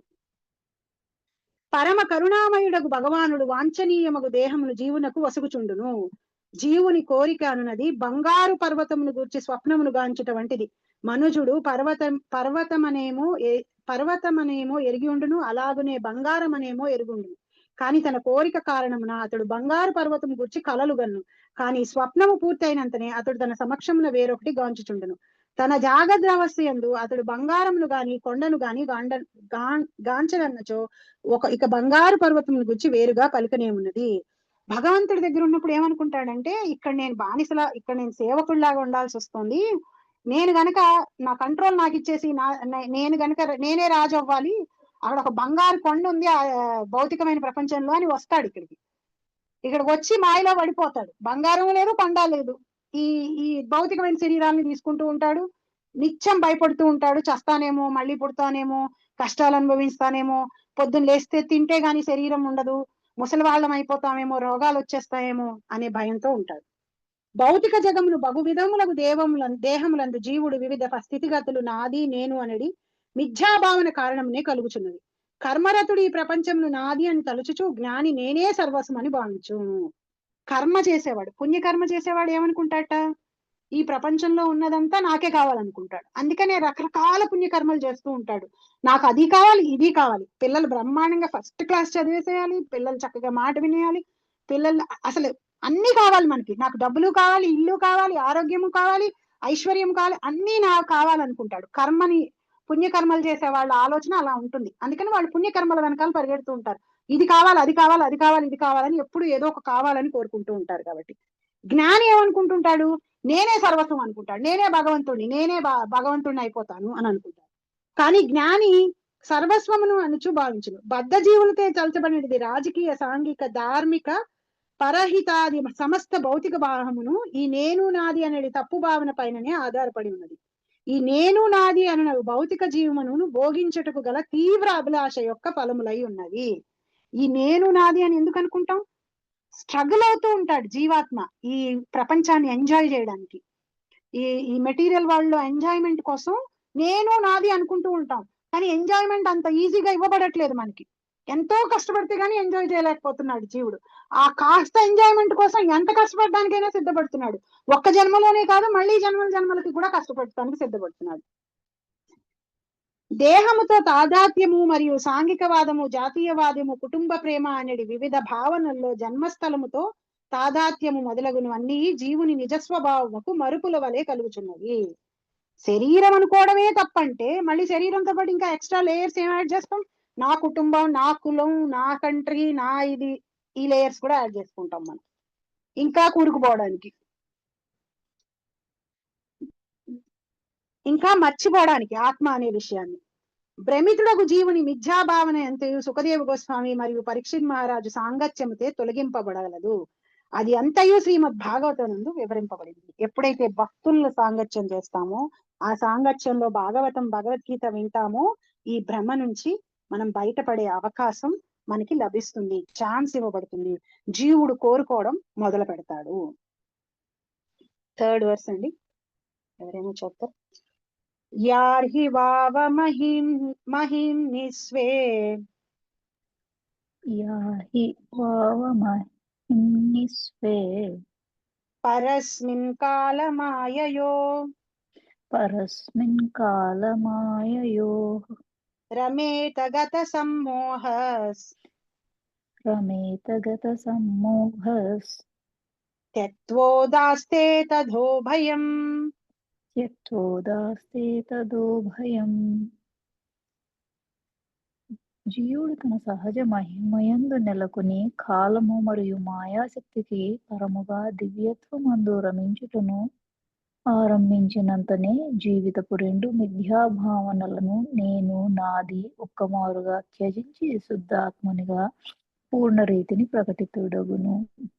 వండర్ఫుల్. సో ఇప్పుడు మనం మాయలో పెట్టేశాడు భగవంతుడు, మాయలో కూరుకుపోతున్నాం, మాయ ఆవిడ దగ్గర ఉన్న టూల్స్ అన్ని వాడేస్తోంది, నేను నాది అనే భావన మనకి పెంచేస్తోంది. రాను రాను మోడర్నైజేషన్ అయిన కొద్దీ ఇంకా ఇంకా పెరిగిపోతోంది. అసలు ఎంతలా పెరిగిపోతుందంటే, ఇది వరకు రోజుల్లో మన ఇంటికి కొంత గెస్ట్లు వస్తూ ఉండేవాళ్ళు, వాళ్ళకి మనం సహాయం చేస్తూ ఉండేవాళ్ళం, లేకపోతే ఎవరో ఎక్కడెక్కడో దూరపు చుట్టాలు వచ్చి పలకరిస్తూ ఉండేవాళ్ళు, వాళ్ళు కూడా మనకి వచ్చి ఏదో ఒకటి చెప్తూ ఉండేవాళ్ళు, వాళ్ళకి మనం సేవ చేస్తూ ఉండేవాళ్ళం. సో ఒక టైప్ ఆఫ్ టాలరెన్స్ ఉండేది, హెల్ప్ చేసే నేచర్ ఉండేది, అందరితో కలిసి ఉండగలిగే నేచర్ ఉండేది. ఎందుకంటే అంతమంది ఇంటికి వచ్చినప్పుడు కొంచెం కంఫర్ట్ పోతుంది కదా, మనం అనుకున్నట్టుగా మనం చేయలేము, అవన్నిటినీ టాలరేట్ చేయగలిగే శక్తి మనకుంది. ఇప్పుడు చూడండి మనం ఎంత నేరోగా అయిపోయామంటే, మన పిల్లలతో మనం మాట్లాడాలన్నా పర్మిషన్ తీసుకోవాలి, వాళ్ళ రూముల్లోకి వెళ్ళాలన్నా పర్మిషన్ తీసుకోవాలి, వాళ్ళకి ఏదైనా చెప్పాలన్నా మనం పర్మిషన్ తీసుకోవాలి. అంటే వాళ్ళకి అసలు అంత టాలరెన్స్ కూడా లేదు. మన మాట విని కాస్త మనం ఏదైనా బాధపడుతున్నప్పుడు, దుఃఖంలో ఏదైనా ఒక మాట అంటే దాన్ని భరించగలిగే శక్తి కూడా లేదు వాళ్ళకి అసలు. నిజంగా ఈ మోడర్నైజేషన్ మనల్ని ఎక్కడికి తీసుకెళ్తుందో, ఇంకా నేను నాది అనే ఫీలింగ్ ని పెంచుతోంది. యాక్చువల్లీ రివర్స్ అవ్వాల్సింది, మనం ఇంకా ఇంకా పెరిగిపోయి ఇంకా ఇంకా నీచ స్థితికి వెళ్ళిపోయేటట్టుగా మనల్ని చేసేస్తోంది. అండ్ ఇలాంటి ప్రోగ్రెస్ కి మనం అలవాటు పడిపోతున్నాం. ఎందుకంటే మనందరం కూడా అది నిజమేనేమో, అది అంతేనేమో అనే భావనలో వెళ్ళిపోయాం కాబట్టి. సో ఇక్కడ సుఖదేవ్ గోస్వామి ఏం చెప్తున్నాడంటే, ఎంతకాలం అయితే జీవుడు జీవుడు తన సహజ స్థితిని మర్చిపోతాడో, తను ఆత్మ అనే విషయాన్ని మర్చిపోతాడో, అంతసేపు జీవుడు నేను స్వతంత్రుణ్ణి, నేను ఇండిపెండెంట్ ని అనుకుంటాడు, కానీ కాదు. రెండు రెండు విషయాలు అతని మీద ఇన్ఫ్లుయెన్స్ చూపిస్తూనే ఉంటాయి. అందువల్లే జీవుడు తను అనుకున్నదంతా చేయలేకపోతూ ఉంటాడు. ఇప్పుడు నేను అనుకుంటాను ఈ జీవిత కాలంలో నేనేదో గొప్ప సినిమా యాక్టర్ని అయిపోదాం అని అనుకుంటాను. నేను రేపే చచ్చిపోతానేమో లేదో నాకు తెలియదు. చచ్చిపోయానంటే అప్పుడు అవను కదా, నేను అనుకున్న మాత్రాన జరగదు. సో జీవుడి మీద ప్రభావం, జీవుడు రెండిటి కంట్రోల్లో ఉంటాడు, కాలము, మాయ. ఈ రెండు కంట్రోల్లో ఉంటాడు ఎప్పుడు కూడా. ఎప్పుడైతే తన నిజస్థితిని మర్చిపోతాడో, జీవుడు తన సహజమామిని అందు నెలకొని కాలము మరియు మాయాశక్తికి పరముగా దివ్యత్వమునందు రమించుటను ఆరంభించినంతనే. ఎప్పుడు ఈ రెండిటికి పరంగా అవుతాడు, ఈ రెండిటి ఇన్ఫ్లుయెన్స్ నుంచి ఎప్పుడు బయటకు వస్తాడు? ఎప్పుడైతే భగవంతుడి సేవ చేయటం మొదలు పెడతాడో, ఎప్పుడైతే తన నిజస్థితిని అనుభవించకపోయినా, రియలైజ్ అవ్వకపోయినా అట్లా అనుకుని యాక్ట్ చేయడం మొదలెడతాడో, నేను భగవంతుడి సేవకుని, నేను ఎప్పుడూ భగవంతుడికి సేవ చేస్తూ ఉంటాను, ఆయన నామం చెప్పుకుంటూ ఉంటాను, భాగవతం భగవద్గీత కథలని వింటూ ఉంటాను, ఆయన కోసం వెళ్ళి పలానా చోట్ల సేవ చేస్తూ ఉంటాను అని ఎప్పుడైతే జీవుడు నిర్ణయించుకుంటాడో, తన నిజస్థితిని రియలైజ్ అవ్వకపోయినా థియరిటికల్ గా యాక్సెప్ట్ చేసి ఆ పరంగా ఎప్పుడైతే యాక్షన్స్ చేస్తూ ఉంటాడో, ఎప్పుడైతే అటువైపుకు వెళ్తూ ఉంటాడో, వెంటనే జీవుడి మీద కాలము మాయాశక్తి ప్రభావం తగ్గిపోతుంది. పరముగా దివ్యత్వమునందు రమించుటను ఆరంభించినంతనే జీవితపు రెండు మిథ్యాభావనలు నేను నాది ఒక్కమారుగా త్యజించి శుద్ధాత్మునిగా పూర్ణరీతి ప్రకటితుడగుడు. ఎప్పుడైతే ఆ డివోషనల్ సర్వీస్, భక్తి యోగం డైరెక్షన్ లో వెళ్ళడం మొదలు పెడతాడో జీవుడు, ప్రోగ్రెస్ అవుతున్న కొద్దీ ఏం తగ్గిపోతాయి? నేను నాది తగ్గిపోతాయి. ఎందుకని? ఆ నేను నాది అనేది భౌతికమైన శరీరం మీద ఆధారపడి వస్తున్న ఫీలింగ్స్. జీవుడు భక్తి మార్గంలో వెళ్తున్నప్పుడు ఏమనుకొని చేస్తున్నాడు? నేను భగవంతుడి సేవకుణ్ణి అని చేసుకుంటూ వెళ్ళిపోతున్నాడు. కాబట్టి ఈ నేను నాది పోయి భగవంతుడిని మెప్పించి తన భక్తితోటి తను ఆత్మ అనే విషయాన్ని తెలిసేసుకుంటాడు. సో భక్తి యోగం అంత పవర్ఫుల్. ఆధ్యాత్మిక లోకంలో భక్తులే ఉంటారు. కర్మకాండ చేసినటువంటి వాళ్ళు ఆధ్యాత్మిక లోకంలో ఉండరు, వాళ్ళు స్వర్గం వరకే వెళ్ళగలుగుతారు, భగవంతుడి దగ్గరికి వెళ్ళరు. జ్ఞానులు గోలోక బృందావనానికి వెళ్ళరు. వాళ్ళు నేను భగవంతుడిలో ఐక్యమైపోవాలనుకుంటారు. కాబట్టి భగవంతుడి యొక్క బ్రహ్మజ్యోతి భగవంతుడి లోకాలకి బయటే ఉంటుంది, అది అక్కడ వరకే ఉంటారు. సో ఆధ్యాత్మిక లోకంలో వైకుంఠం వరకు ఒక జీవుడు వెళ్ళాడు అంటే భక్తి యోగం చేసి భగవంతుడికి భక్తియుక్తగా సేవ చేసినందువల్ల, భక్తియుక్తంగా సేవ చేయటం వల్లే వెళ్ళగలుగుతాడు. నేను నాదు అనేది రెండు మిథ్యాభావనలు ఇరు తరగతుల జనుల యందు ప్రకటమై ఉండును. అధమ స్థితి యందు నాది అనేది భావన అతి ప్రబలమై ఉండగా, ఉన్నతి స్థితి యందు నేను అనేది మిథ్యాభావన ప్రబలముగా ఉండును. పశుజీవమున ఈ నాది అనేది భావన సునక మార్జాలములందు ద్యోత్యకమగుచుండును. ఆ భావన ఎందే అవి తమలో తాము సదా కలహించుచుండును. మానవ జీవనము అధమస్థితి అందును అదే మిథ్యాభావన నా దేహము, నా ఇల్లు, నా కుటుంబం, నా కులం, నా దేశం, నా జాతి అనేది పరు రూపములందు ప్రబలమై ఉండును. ఎప్పుడైతే ఈ నా పెరిగిపోతూ ఉంటుందో మనం లోలో ఉన్నట్టండి, మనుషుల్లో కూడా లో కేటగిరీలో ఉన్నట్టు అన్నమాట. ఈ నా పెరిగిపోతున్న కొద్ది, నా ఇల్లు, నా కుటుంబం, నా కులం, నేనే బాగుండాలి, నాకే జరగాలి అన్న.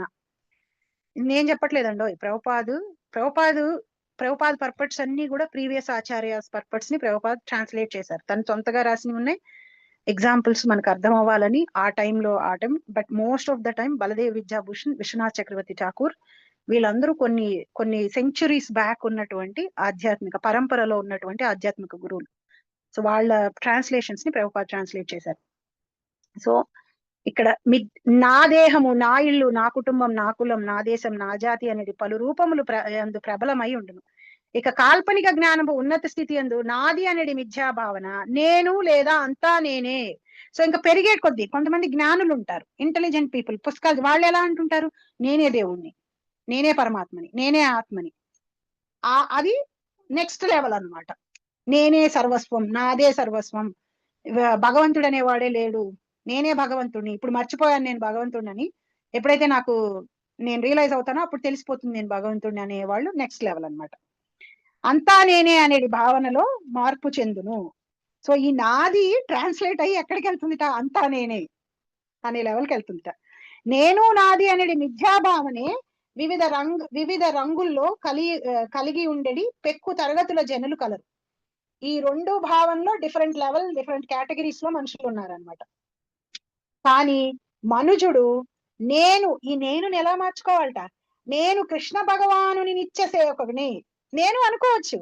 కానీ ఎలా అనుకోవాలి, నేను భగవంతుడి సేవకుడిని అని ఎప్పుడైతే అనుకుంటామో, నేను ఫలానా అంటాం మానేసి, నేను ఫలానా వంశంలో పుట్టాను, ఫలానా కులానికి చెందిన వాడిని, ఫలానా దేశానికి చెందిన వాడిని అని ఈ భౌతిక రిఫరెన్స్ లో నేను అంటాం మానేసి, నేను భగవంతుడి నిత్యదాసుని, I'm eternal servant of the supreme lord, నేను అని ఎప్పుడైతే ఆ అక్కడ పెడతామో, భగవంతుడి రిలేషన్ లో పెడతామో, నేను శ్రీకృష్ణ భగవానుని నిత్య సేవకుడిని అనే భావన యందు నెలకొల్లినప్పుడే నేను అని దానిన నిజమైన అర్థము అనుభూతం కాగలదు. అప్పుడు ఆ నేనుకి రియల్ మీనింగ్ ఉందిట.